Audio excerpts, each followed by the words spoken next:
Ferraris here for Italiophiles. For those more classically orientated, there's this 1932 Alfa Monza. Certainly one of the most valuable cars here, and still driven every day. Well, there really is loads to see, but it is pretty exhausting. So why not come and see the RAC racing experience and sit down and let your seat do the work for you. And of course, being at Silverstone, the home of British motorsport, there are competition cars aplenty to drool over in the Top Gear motorsport paddock.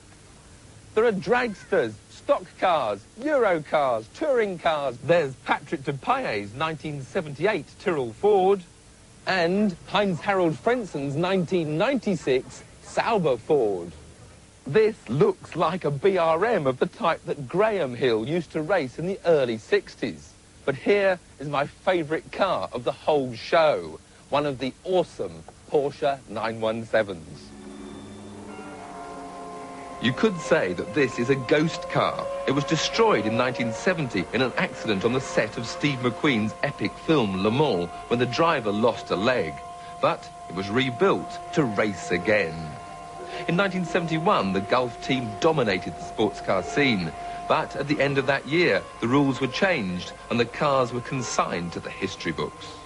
Launched in 1969, the 917 with its air-cooled, flat-12, 5-litre engine producing over 500 horsepower was to bring to an end Ford's run of Le Mans victories. It will always be remembered as one of the most brutal sports cars ever made.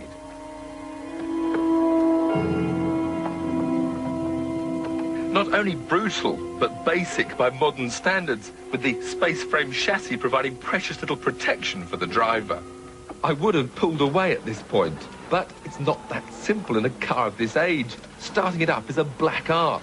And half an hour later, with some twiddling and a bit of luck, we were in business.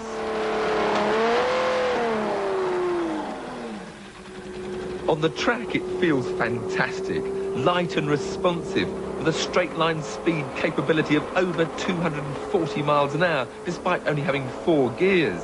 Mind you, on the corners, the 917 was a real handful. In 1969, the 917 made its Le Mans debut, and then won the race in both 70 and 71. That, though, was the end of the 917 era. But 25 years on, it still remains one of the most breathtaking race cars of all time.